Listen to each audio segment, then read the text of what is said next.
마태복음 19장 1절에서 12절까지 말씀 한 절씩 교독합니다. 예수께서 이 말씀을 마치시고 갈릴리를 떠나 요단강 건너 유대 지경에 이르시니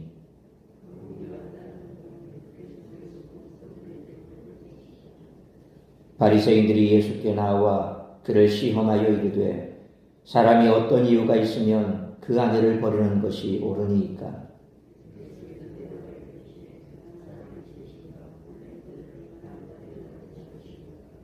말씀하시기를 그러므로 사람이 그 부모를 떠나서 아내에게 합하여 그 둘이 한 몸이 될지니라 하신 것을 읽지 못하였느냐?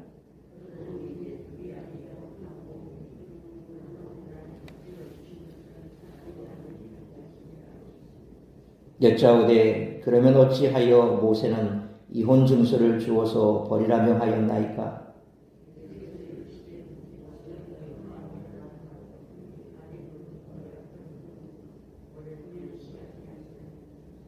내가 너희에게 말하노니 누구든지 음행한 이유 외에 아내를 버리고 다른 데 장가드는 자는 간음함이니라.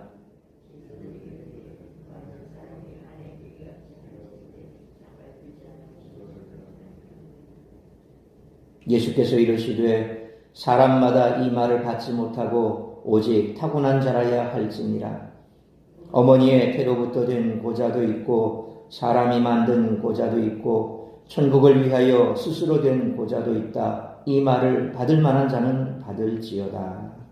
아멘. 예수님은 이유로 가르치시는 것을 마치시고 갈릴리를 떠나 요단강 건너 유대 지경에 이르십니다. 이는 예수님이 갈릴리 사역을 끝내시고 공생의 사역을 완성하실 장소인 예루살렘을 향해 유대 지역으로 이동하셨음을 뜻합니다. 19장부터 20장은 예수님이 예루살렘에 입성하시기 전까지의 유대 지역 사역을 묘사합니다. 유대 지역에서 사역을 시작하신 예수님께 찾아온 바리새인들은 그분을 시험할 목적으로 합법적 이혼 사유에 대한 예수님의 관점을 묻습니다. 예수님이 모세율법에 배치되는 발언이나 헤롯의 결혼의 정당성을 부정하는 입장을 드러내게 함으로써 그를 공경에 빠뜨리는 것이 그들의 목적입니다. 이에 대해 예수님은 하나님의 창조 질서를 모세율법보다 더 근본적으로 나타내주는 창세기 2장의 창조 기사를 언급하시며 결혼은 하나님의 창조 명령이지만 이혼은 기본적으로 창조 질서의 역행함을 강조하십니다. 이혼은 타락한 세상에 사는 인간의 완악한 마음 때문에 모세 율법 체계에서만 임시로 허용된 것이지 결혼에 준하는 하나님의 명령이 아니라는 것입니다.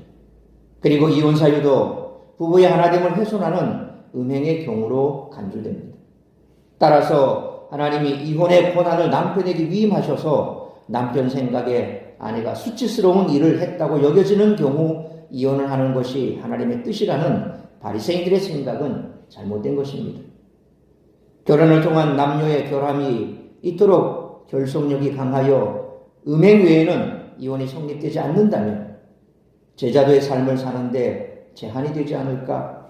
독신으로 사는 것이 더 낫지 않을까 하는 실제적인 고민이 생깁니다. 예수님의 대답은 제자도의 삶을 추구하는 모두가 독신의 삶을 감당하지 못한다는 것입니다. 오직 독신의 은사가 주어진 사람들만 가능합니다. 이는 바울 서신에서도 강조된 바입니다. 결혼은 모든 이에게 허락되어 있기 때문에 제자도의 삶과 양립할 수 있습니다. 독신이 제자도의 삶에 전적으로 헌신하는 데 도움이 되긴 하지만 독신의 은사가 주어진 사람들에게만 가능하다는 것입니다. 이상과 같이 예수님은 제자들과 예루살렘을 향해 가시면서 성도의 신앙생활이 어떠해야 하는지 말씀하십니다.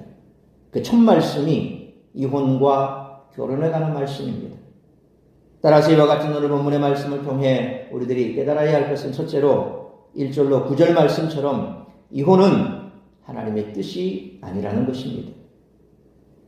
1절로 2절 말씀처럼 예수님이 예루살렘을 향해 가시다 유대 지경에 이르러 갈릴리에서와 같이 큰 무리가 몰려오자 그들의 병을 고치십니다. 그리고 바리새인들이 나타나 3절 말씀처럼 물었습니다. 어떤 이유가 있으면 아내를 버리는 것이 옳습니까? 이는 예수님을 시험하기 위한 질문입니다. 당시 이혼에 관해서는 힐렐 학파와 샴마이 학파가 대립각을 세우고 있었습니다. 모세는 신명기 24장 1절 말씀처럼 아내에게 수치되는 일이 발견되면 그녀에게 이혼 정서를 써주고 자기 집으로 보내라 그렇게 했습니다. 힐렐 학파와 샴마이 학파는 이 수치되는 일이라는 표현을 다르게 해석했습니다. 힐렐 학파는 수치되는 일을 폭넓게 해석했습니다. 남편이 못마땅해 하는 모든 것이 수치되는 일이라는 것입니다. 가령 빵을 굽다가 태우는 것에서부터 더 매력적인 여자가 생기는 경우까지 해당합니다.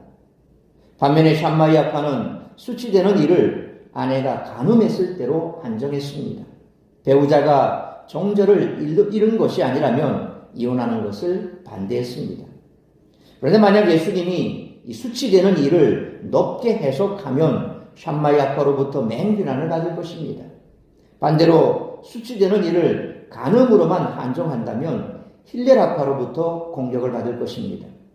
힐렐 학파와 샴마이 학파의 논쟁에서 대세는 힐렐 쪽으로 기울어졌기에 당시 많은 사람이 쉽게 이혼하고 재혼했습니다. 이런 상황에서 예수님은 4절 6절 말씀처럼 창세기에 나타난 하나님의 말씀을 인용하십니다. 하나님이 지으신 남녀가 그 부모를 떠나 둘이 한 몸이 되는 것이 결혼입니다. 이는 쉽게 이혼하는 사회상을 꼬집고 여성의 인권을 보장해주는 말씀입니다.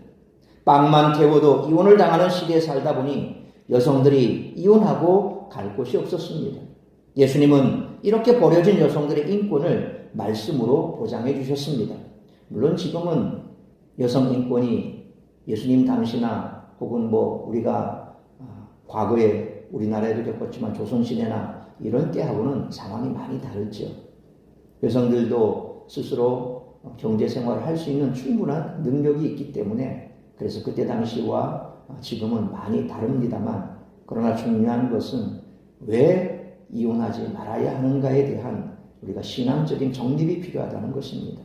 너무 쉽게 이혼하지 않습니까? OECD 국가 가운데 이혼율, 자살률 순위권 안에 들고 1, 2등을 다투는 그런 나라 아닙니까? 요즘 여성들이나 남성들이나 공이 똑같이 결혼해서 뭐가 맞지 않으면 그냥 이혼하자. 그렇게 쉽게 이혼하지. 교회 안에서도 그런 일들을 많이 보고 저 또한 결혼 주례를 과거에 몇 번을 서봤습니다만 그런 부부 가운데서도 이혼한 부부도 있고 그렇습니다. 그러니까 이 이혼이라고 하는 것이 또 어떤 의미가 있는지, 결혼이 어떤 의미가 있는지, 실상 우리 믿는 기독교인들도 거기에 대한 확신이 없으면 세상 흘러가는 풍조대로 남들도 다 하는 거 내가 굳이 이렇게 구질구질하게 살 이유가 있냐.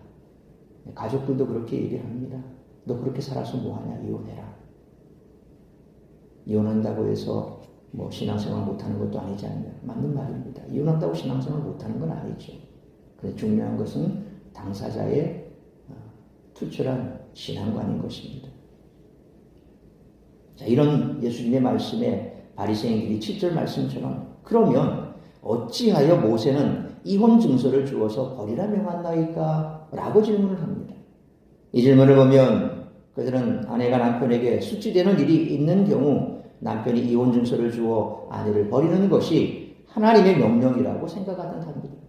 게다가 당시 수치되는 일이 남편에 의해 주관적으로 해석되는 경우가 많았음을 고려할 때 이 이혼 규정은 남편 마음대로 이혼하는 것이 하나님의 뜻이라는 잘못된 전통의 근거로 작용했던 것 같습니다. 오늘날로 치면 이혼하는 거 크게 흠되는 거 아니다 라고 생각하는 것. 이 기독교인들 사이에서도 그런 생각들이 굉장히 많이 퍼져 있는 것 같습니다. 과거에는 좀 그게 지금처럼 이렇게 쉽지는 않았지만 오늘날에는 참 이런 것들이 굉장히 보편화되어 있다. 하나의 사회의 어떤 문화적인 그런 것으로 어느 누구도 흠잡을 것이 없다. 과거에는 이혼했다 그러면 상당히 여성들에게는 수치스럽기 때문에 잘 밝히기를 꺼려하는 부분이 있었지만 요즘 같은 젊은 세대들은 거기에 대해서 크게 생각을 하지 않는 것 같아요. 이건 아니고 뭐 도움이 되냐? 라고 그렇게 보편적인 사회 가치가 바뀐 것이죠. 이에 대해 예수님은 8절 9절 말씀처럼 모세 때 이혼을 허락한 것은 사람들의 완악함 때문이라고 말씀하시면서 음행한 이유 외에 아내 버리는 것을 반대하십니다. 이 말씀도 음행했다면 무조건 이혼하라는 그런 말씀 또한 아닙니다. 음행한 자를 용서하는데 그가 계속 음행한다면 이혼이 허용하되 원칙은 아니라는 말씀입니다. 부부는 한 몸이 되어 사는 것이 최선입니다. 이혼은 정말 피할 수 없을 때 택하는 자선의 길이라는 것입니다. 예수님은 먼저 창세기를 말씀하시고 후에 신명기를 언급하셨습니다. 서로 한 몸이 되어 살라는 창세기 하나님의 말씀이 음행한 경우 이혼할 수 있다는 신명기의 모세의 율법에 우선한다는 것입니다. 결혼은 엄연한 하나님의 명령이므로 부부가 한 몸을 이루어 사는 것이 예수님의 뜻입니다. 그러므로 이혼한 가정이 드러나는 오늘 사회에서 이혼은 하나님의 뜻이 아니므로 우리의 가정을 통해서 거룩한 하나님의 영광이 드러나도록 하나님의 뜻에 합당한 결혼 생활을 위해 노력하는 우리 모두가 되시기를 축원합니다. 두 번째로 10절로 12절 말씀처럼 내 인생의 모든 길을 하나님이 인도하신 대로 맡겨야 한다는 것입니다. 당시 유대 남성들은 결혼한 후 아내와 맞지 않으면 언제든지 이혼할 수 있다는 생각을 갖고 있었습니다. 그것이 남성들이 가진 권리라고 여겼습니다. 그런데 예수님의 말씀처럼 이혼을 가급적으로 금한다면 결혼은 큰 부담으로 다가옵니다. 그래서 제자들은 10절 말씀처럼 독신으로 사는 것이 낫겠다라고 말했습니다. 이에 예수님은 11절로 12절 말씀처럼 독신은 타고난 자라야 가능하다라고 말씀하십니다. 하나님이 인도하신 대로 살면 된다는 것입니다. 베드로처럼 결혼하면서 사역할 수도 있고 바울처럼 독신으로 사역할 수도 있습니다. 하나님의 인도하신 대로 살아가야 한다는 것이죠. 그러므로 나를 지으신 이가 하나님이시기에 결혼을 할 것인지 혹은 독신으로 살 것인지를 포함한 내 인생의 모든 길을 하나님의 인도하신 대로 맡겨드림으로 나를 통해 이루고자 하는 하나님의 뜻을 이루어드리는 삶을 살아가는 우리 모두가 되시기를 축원합니다. 사랑하는 성도 여러분, 남녀가 결혼하기 전에는 좋아하는 일을 함께하고 결혼한 후에는 힘든 일을 함께한다라는 말이 있습니다. 결혼한 후에는 힘든 일이 있습니다. 그러나 그 힘든 일들을 함께 겪으며 신앙이 깊어지고 하나가 되어 성숙하는 과정을 경험합니다. 우리는 약한 자를 보호해주며 창조의 말씀 속에서 살아야 합니다. 또 각자의 인도하심을 깨달아야 합니다. 그러므로 이혼한 가정이 드러나는 우리 사회에서 이혼은 하나님의 뜻이 아니므로 우리 가정을 통해 거룩한 하나님의 영광이 드러나도록 하나님의 뜻에 합당한 결혼 생활을 위해 노력해야 할 뿐만 아니라 결혼을 할 것인지 독신으로 살 것인지를 포함한 내 인생의 모든 길을 하나님의 인도하심으로 맡겨드립니다. 나를 통해 이루고자 하는 하나님의 뜻을 이루어드리는 그런 삶을 살아가는 우리 모두가 되시기를 주님의 이름으로 축원합니다. 기도하겠습니다.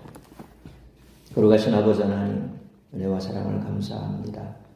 오늘 우리에게 주신 말씀처럼 이 시대는 각자 편한 대로 살아가는 시대입니다. 마치 사사시대와 같은 그런 시대를 우리는 살아갑니다.